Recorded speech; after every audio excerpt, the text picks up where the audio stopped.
orang meninggalnya sampai hancur berkeping-keping pun di depan mata dia, temannya dia sendiri yang melakukan dosa-dosa, tetap dia nggak akan terketuk gitu loh. Hal yang paling hal yang paling kalian fokus adalah apa? Minta maaf sama orang tua, sholat taubat, dan pakai ilmu ikhlas. Karena gue nggak mau, berarti hatinya belum ikhlas. Dia belum bisa meninggalkan.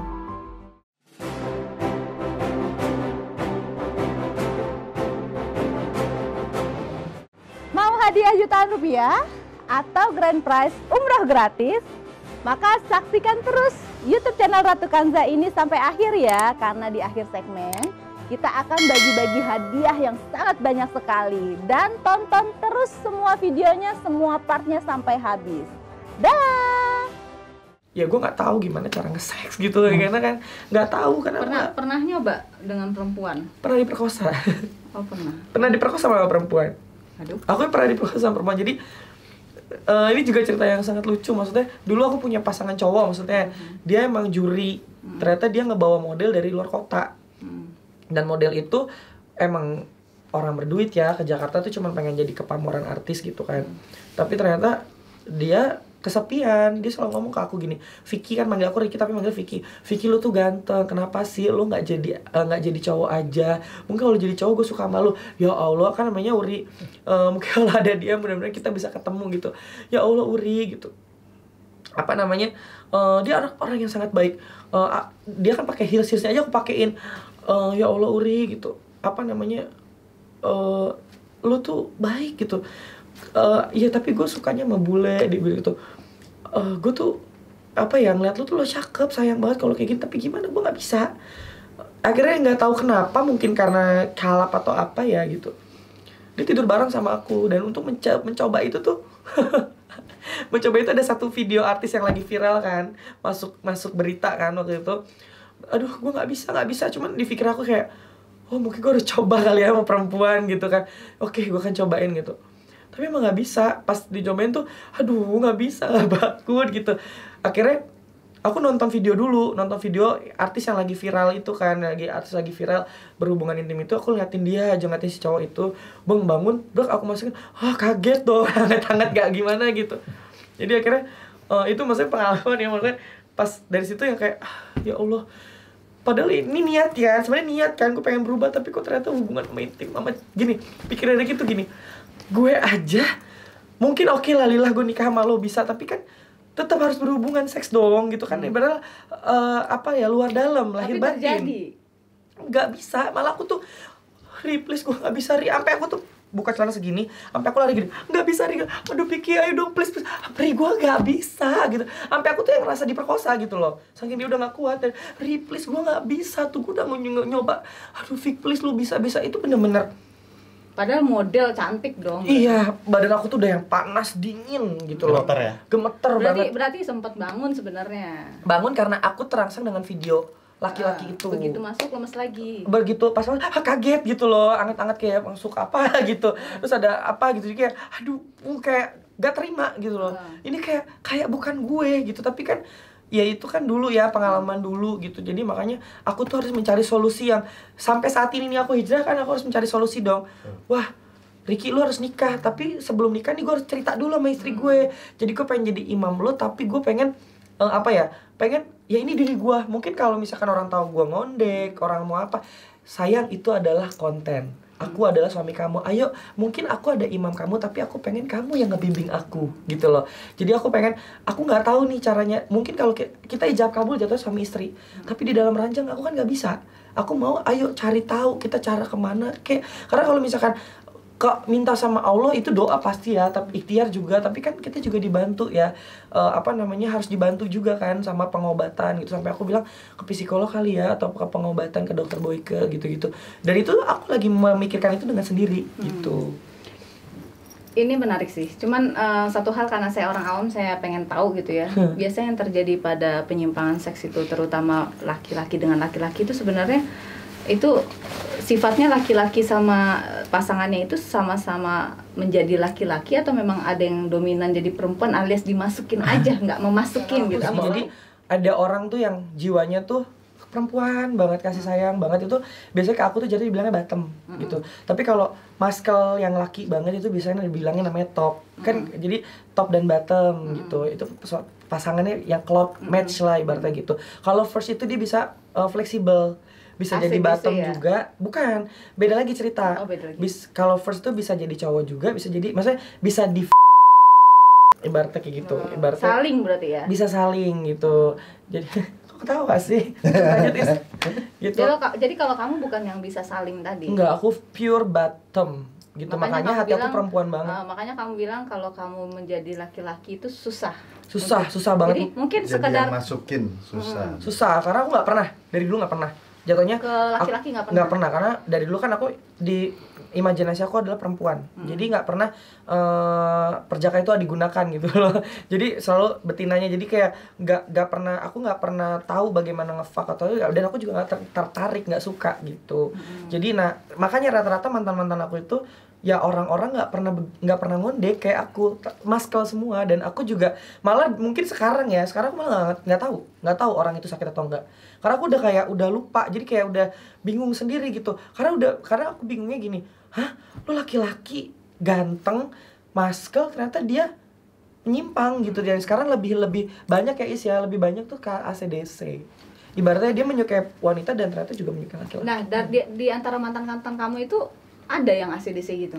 Aku lebih banyak cenderung ke ACDC ketimbang Gaytuland gitu. Kalau Gaytuland kan berciri khas ya gitu. Tapi kalau ACDC tuh lebih nggak kelihatan jatuhnya. Ya main bola, dia jiwanya dia laki-laki, menunjukkan sisi feminim, maskulin banget. Berarti dia juga bisa pacaran dengan perempuan? Memang dia lebih menyukai dua sebenarnya, emang serakah si ACDC itu ya. Jadi serakah, dia punya caranya dia sendiri gitu loh. Gue harus, dia punya keegoisan sendiri. Gue harus nikah lah, gue punya istri lah, gue suka istri gue. Tapi lu jangan ninggalin gue cinta juga sama lu gitu. Oke, nah kalau misalnya itu kan ada prosesnya tadi ya, hijrah, betul kan? Pada saat sudah memutuskan untuk hijrah, nah itu kan orang Ricky itu seberapa besar pengaruh dari kayak pengajian atau kelompok-kelompok di mana tadi Bais atau Ricky tadi bilang bahwa sharing ke mereka gitu, atau akhirnya dirangkul sama mereka. Seberapa pengaruhnya untuk rencana hijrahnya dari seorang Ricky? Namanya kehidupan gitu, pasti kita punya rasa kejenuhan dan pengen pulang ke jalan Allah dan bingung. Gue temen sama siapa sih? Karena aku banyak kan diamin, Kak gue bangga sama lo, Kak gue gini. Waktu pas aku bilang hijrah, tiba-tiba aku posting dandan dong. Jatuhnya nih anak munafik gitu kan. Karena dia taunya aku berubah aja, tapi dia nggak tahu cerita di baliknya tuh gimana gitu. Jadi kalau dibilang hijrah itu berpengaruh banget kan, dengan kajian itu menguatkan iman kita. Karena gini, teman-teman bukan kita ngerasa banget, tapi gini, Allah kan menguji manusia itu dengan kemampuan manusia masing-masing gitu kan. Kita share ke teman hijrah, kita share ke teman-teman kajian yang lain, mereka kaget gitu loh. Masya Allah, mas serius gitu, Masya Allah kayak gini. Iya gitu, karena kan mereka juga taunya zonanya zona-zona pengajian, sekolah aja biasa yang kayak gini-gini, nggak dunia narkoba, dunia seks, dunia penipuan, mungkin dunia perhomoan atau yang lain-lainnya nggak tahu. Oh, jadi seperti itu ya. Jadi sedikit banyaknya tadi pengajian atau orang-orang yang benar-benar merangkul kita dan memberikan bimbingan itu pasti memiliki pengaruh yang sangat luar biasa sekali untuk seorang Ricky dalam berhijrah ini ya. Betul. Dan sebenarnya sih buat nguatin iman pribadi sih, karena gini, kita punya iman kan naik turun gitu. Jadi dengan kita hijrah, ketemu sama teman-teman muslim, itu kan makin kayak ya Allah, kayak gini loh, kita itu mungkin ada di gerbong terakhir gitu loh Allah untuk menarik kita gitu. Jadi bersyukurlah kita masih dipertemukan kajian, bersyukurlah kita masih dikasih kehidupan, kesempatan kedua sama Allah, kembali ke jalan Allah. Kita udah dikasih nikmat banget yang kemarin enak gitu. Kita kesini ya buat teman-teman semua gitu. Apa yang kita lakuin dulu ini adalah hal-hal yang negatif, yang tidak baik untuk dicontoh gitu, dan tidak baik untuk kalian ikuti. Tapi di sini adalah pengalaman hidup yang natural dan asli, tidak direkayasa. Dan kita memblow up ini karena pasti kalian tuh bingung, pengen punya jalan pulang gitu loh, dan kalian harus, ya kita berusaha untuk memotivasi gitu loh ke teman-teman yang mau berubah. Itu pasti akan ada jalan keluar, karena kan setiap kesulitan pasti yang mau lo dikasih kemudahan gitu. Dan Ada sedikit pesan mungkin ya buat teman-teman atau followers Ricky yang mungkin ngelihat mereka ini sudah deklarasikan bahwa mereka sudah taubat, sudah hijrah, tapi ternyata kelakuannya masih sama. Itu kan lebih kayak ke karakter yang memang tidak bisa dirubah. Dan mungkin yang bisa saya tangkap dari cerita mereka ini adalah mereka tuh sebenarnya udah terketuk hatinya, karena untuk membuat hati terketuk itu benar-benar butuh hidayah yang luar biasa, nggak serta-merta bisa datang rasa bersalah. Buat orang-orang yang memang nggak dapat hidayah tuh, apa sih dosa? Emang neraka ada? Emang surga ada? Mereka akan mikir seperti itu. Tapi ketika memang mereka dapat hidayah, mereka akan punya rasa ketakutan yang luar biasa, yang seperti tadi Ricky cerita, wah teman-teman dia meninggal depan mata dia kayak begini kok, sadis banget gitu bentuk meninggalnya kayak begini gitu kejadiannya gitu. Nah itu yang membuat dia terketuk. Kalau misalnya memang nggak dapat hidayah, mau orang meninggalnya sampai hancur berkeping-keping pun di depan mata dia, temannya dia sendiri yang melakukan dosa-dosa, tetap dia nggak akan terketuk gitu loh. Artinya itu satu poin yang memang harus kita support dulu deh gitu. Jangan main langsung ngejudge ketika dia sikapnya masih dandan, bais dengan comelnya masih gitu kan. Terus dibilang, ih ternyata munafik apa, enggak gitu juga gitu ya. Tapi kita intinya setiap orang udah bilang hijrah, kita doain aja dulu, karena doa yang baik itu akan balik ke diri sendiri. Itu satu. Terus yang kedua, memang ternyata nggak segampang itu hijrah. Kalau disuruh diputar waktu, mungkin kalian juga nggak minta seperti ini gitu ya. Kalian juga nggak pengen dilahirkan seperti ini gitu kan. Tapi memang kondisi, keadaan, juga lingkungan yang membuat mereka jadi seperti ini gitu. Dan tapi ini dua orang yang berbeda. Yang tadi dibilang ya, saya juga baru ngerti itu top bottom dan apa tadi first ya. Ya, yang susah adalah ketika yang seperti Ricky tadi ya, ternyata dia memang sudah bottom. Nah, ada nggak sih yang paham dengan perasaannya Ricky gitu, bahwa dia tuh sebenarnya oke, gue hijrah, gue pengen banget, tapi hijrahnya sebatas ya udah gue mencoba untuk sholat tepat waktu, ibadah-ibadah lainnya, dan juga tidak lagi melakukan penyimpangan-penyimpangan gitu kan, zinah dan lain sebagainya. Dia berusaha hanya sebatas itu. Tapi ketika dia harus merubah penampilannya, gaya bicaranya, itu udah hal yang susah. Apalagi dia harus benar-benar merubah orientasi seksnya itu untuk berhadapan dengan wanita gitu loh. Karena memang nggak segampang itu gitu. Ya kita nggak bisa juga, karena kita nggak pernah tahu ada di posisi dia, nggak bisa juga kita klaim seperti itu. Jadi mungkin buat teman-teman ya yang melihat ada teman-teman atau orang-orang seperti Ricky di sekitaran kita, nggak usahlah kita menghakimi atau apalah. Tapi kalau memang mau berteman untuk memberikan motivasi, menasehati, yang menggandeng, ayo Ricky kamu bisa, ayo sholat, menyemangati untuk tetap hijrah, mendoakan, itu akan lebih baik lagi. Benar ya? Betul. Amin. Itu sih kalau saya tangkap sih seperti itu. Nah mungkin ada tambahan Kak Miki? Ya karena kalau menurut saya sih pribadi, kita juga seperti tadi dibilang bahwa kita nggak perlu menjudge salah satu atau teman kita atau siapapun itu yang mungkin sedang sedang kehilangan arah kita bilangnya. Nah, karena apa? Karena proses hijrah ini sendiri adalah pada dasarnya adalah berubah dari yang tidak baik menjadi lebih baik. Nah, kalau misalnya menjadi lebih baik untuk versinya seorang Ricky, itu kan pasti akan berbeda masing-masing orangnya. Tapi apapun itu, kita harus hargain perjuangan mereka untuk bisa sampai ke titik ini, untuk bisa sampai mengungkapkan semua kisah hidupnya, semua cerita-cerita kelamnya yang di masa lalu, sehingga bisa menjadi inspirasi untuk orang banyak nantinya. Amin ya rabbal alamin. Oke, sebagai penutup nih Kanza Lovers, karena kita sudah mengobrol sangat panjang sekali. Panjang banget. Oke, banget yang tadinya kita niatin, durasi kita 30 menit aja ya. Wah, kayaknya 2 jam ini. Dan terima kasih banyak loh buat Mbak Is sama Ricky udah mau bener-bener terbuka. Dan saya nggak nyangka mereka mau banget terbuka membagi pengalaman kepada penonton ya. Mungkin untuk penutup kita pengen dengar pesan-pesan nih buat Ricky yang mungkin di luar sana juga sebenarnya banyak sekali orang-orang yang sudah menyimpang tanpa dia kehendaki, ingin kembali ke jalan yang benar. Bergejolak batin pengen hijrah tapi susah. Kira-kira ada pesan-pesan, saran apa gitu untuk mereka? Boleh. Buat Ricky dulu coba. Oke. Buat teman-teman aku, buat teman-teman aku, buat sahabat-sahabat langit aku yang di Instagram, di YouTube maupun di TikTok atau di sosmed yang lain, di Facebook, buat Ricky sendiri, ini perjalanan hijrah Ricky. Kalian harus tetap don't worry, be happy, jangan pernah takut dan tetap bahagia. Jika kalian mau hijrah, jangan pernah kalian berhijrah itu terlalu ekstrim. Hijrah itu lakukan menurut kalian yang paling enteng dulu. Ibaratnya kalau paling enteng ya sholat 5 waktu, tepat aja di awal waktu. 5 waktunya itu aja dulu, yang lainnya nanti kalau misalkan yang lainnya udah sholatnya udah oke, tambahin lagi yang lain, entah dari sholat sunat duha, sholat tahajud. Dan buat Ricky sendiri, hal yang paling hal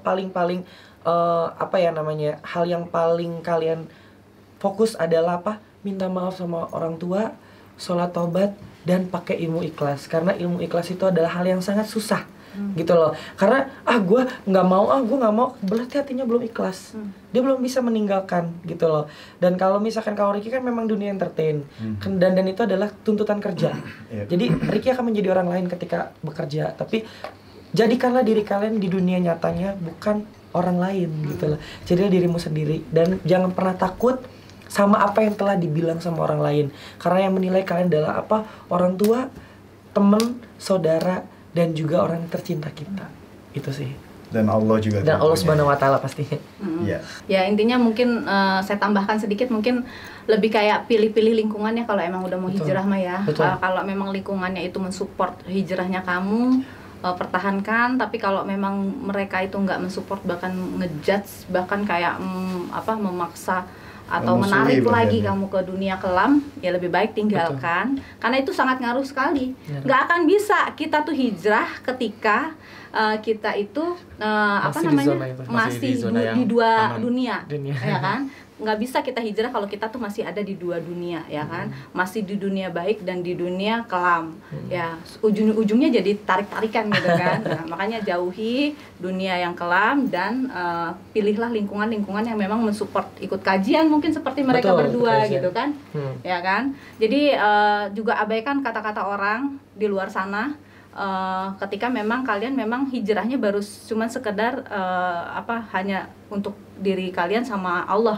Penampilan kalian belum bisa berubah, gaya bicara kalian belum bisa berubah, itu maka nggak usah kecil hati gitu loh. Karena yang penting kan Allah Maha Tahu ya. Betul kan? Abaikan aja pendapat orang. Betul. Semangat ya. Amin. Semoga Ricky bisa sukses, bisa istiqomah. Amin. Ya kan? Amin. Semoga dapat solusi untuk bisa membahagiakan calon pasangannya nanti. Bisa dapat pasangan wanita yang sangat baik dan bisa pengertian buat Ricky. Dan juga bisa dapat solusinya. Amin. Minum amin. Itu bisa jadi solusi. Oh iya, boleh jadi solusi juga. Tapi perasaan tadi mau nanya produk. Iya, maksudnya aku kan emang maksudnya di undangan gitu, dan kayak ini katanya produk ini bagus gitu. Nah aku tuh mikir buat apa sih, buat obat capek-capek kan, aku nggak tahu kan gitu. Ini tuh buat ini tahu gitu kan, aku taunya kan cuman buat pasangan suami istri kan. Nah aku kan begini menyimpang, bisa nggak sih ngebantu aku untuk kayak imajinasi aku ya ke perempuan bisa, gitu. Bisa. Aku kasih satu solusi, dua solusi buat kamu sebenarnya yang patut kamu coba ketika memang kamu nanti memutuskan untuk nikah lagi. Nikah lagi. Kesannya kayak udah nikah ya. Ketika kamu memutuskan untuk menikah.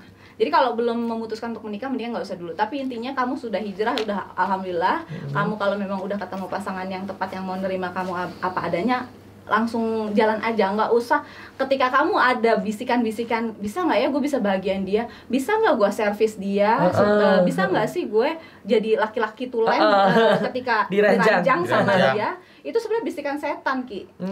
Bisikan setan. Ketika ada bisikan-bisikan seperti itu, sebenarnya bisikan setan yang menggoda kamu untuk balik lagi dan menghalangi kamu untuk hijrah, gitu. Jadi abaikan, nggak kalau kata Allah tuh tidak ada penyakit yang nggak ada obatnya, ya kan? Nggak ada masalah yang nggak ada jalan keluarnya, pasti ada. Nah, buat Ricky, kalau nanti memang sudah ketemu pasangannya dan mau nikah, saran saya ada satu solusi terapi psikologi, itu mungkin bisa dicoba sama Ricky, itu hipnoterapi namanya, mungkin NLP ya, itu datengin orang-orang yang jago NLP yang tepat atau hipnoterapi, dan juga mungkin bisa dibantu dengan psikolog juga untuk bisa mengsugestikan. Tapi NLP itu ngaruh banget. Oh gitu. Tapi asal orangnya itu tepat ya. Nah itu yang pertama, itu untuk ngebangun psikologi Ricky sendiri, bahwa lu tuh laki, lu tuh bisa gitu. Itu ke situ. Yang kedua ya minum produk saya dong. Khasiatnya itu apa? Gitu kamu nggak tahu. Ya itu biar on. Ya biar nggak perlu nonton video, biar langsung on itu. Gitu, biar istri tuh makin aduh. Jadi kamu nggak perlu nonton video lagi kalau pengen on gitu. Jadi aku nggak perlu insecure lagi, biar langsung percaya diri. Nggak perlu insecure sama nggak perlu overthinking. Karena kalau misal kamu kebanyakan mikir kan, terus akhirnya jadi berpengaruh deh. Nah kalau misal kita minum Amen, udah nggak perlu mikir lagi, bisa bangun nggak, udah pasti bangun. Udah nggak perlu mikir-mikir lagi nih, bangun nggak, bangun pasti udah. Tapi dengan kamu hipnoterapi itu sih bisa banget, itu bisa kok. Segala sesuatu kita bisa bangun dengan hipnoterapi. Aku belajar NLP juga soalnya, tapi aku nggak pakai untuk menghipnotis orang. Aku memakai untuk hipnotis diri sendiri. Jadi ketika memang aku punya kejadian sesuatu, aku langsung ambil hikmahnya. Oh iya ya, gue ditipu orang karena gue emang punya banyak dosa. Oh iya ya, gue disakitin, gue ditusuk dari belakang, kan ditusuk sahabat sendiri, dikhianatin member sendiri. Karena memang gue banyak dosa. Jadi menghipnotis diri sendiri bahwa Allah tuh sayang sama saya mau dihisap nih di dunia supaya di akhirat saya nggak banyak utang lagi gitu loh. Utang saya sudah terbayarkan di dunia dengan ditipu orang, dengan dikhianati member sendiri, ya kan, dengan bla bla bla bla bla lah itu. Kita kembali kemana? Gibah. Gila ini itu. Salah ya. Itu konten gue. Konten Mohon maaf, beda channel. Beda channel. Ini pengen ngegibah ya, Wah. Gibah gue. Oke. Ini kan tadi udah ya? Udah penutupan semuanya. Terima kasih buat Ricky. Sama-sama. Terima kasih buat Sama-sama. Siapa? Bais. Lupa gue nama. Saking distributor kita loh. Distributor kita. Terima kasih Bais, Ricky, dan juga Kak Miki. Untuk next konten ya. Jadi co-host lagi. Seru kan? Seru dong. Seru. Banyak belajar pastinya dan juga banyak hal-hal yang bermanfaat yang bisa kita serap dari narasumber-narasumber kita pastinya. Nah, kira-kira siapa lagi nih ya di nextnya akan kita datangkan sebagai narasumber? Nah, pasti penasaran nih. Penasaran dong. Kita Kanza Lover. Oke, buat Kanza Lovers, kita nantikan aja YouTube channel Ratu Kanza episode berikutnya. Jangan kemana-mana karena di akhir segmen masih ada giveaway manja. Dah.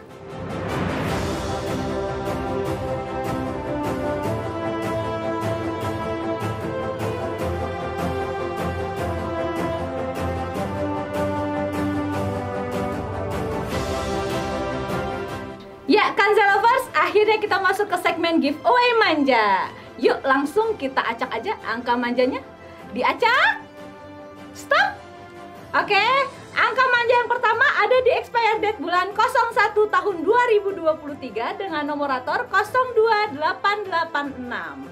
Kita acak angka manja kedua. Diacak. Stop. Oke, angka manja yang kedua ada di expired date bulan 03 tahun 2023 dengan nomorator 05535. Oke. Sekarang angka manja yang ketiga diacak. Stop. Oke. Angka manja yang ketiga ada di expired date bulan 01 tahun 2023 dengan nomorator 13232. Sekarang angka manja yang keempat diacak. Stop. Oke, angka manja yang keempat ada di expired date bulan 02 tahun 2023 dengan nomorator 16026. Nah, sekarang Kanza Lovers, kita acak angka manja yang terakhir. Diacak. Stop. Oke, angka manja yang kelima ada di expired date bulan 03 tahun 2023 dengan nomorator 24465. Nah, Kanza Lovers, itu dia tadi 5 nomorator yang terpilih dan berkesempatan untuk mendapatkan hadiah uang tunai Rp500.000. Gimana sih caranya? Caranya buat Kanza Lovers yang belanja produk Majak Kanza di rumah Anda, jangan dibuang kemasannya.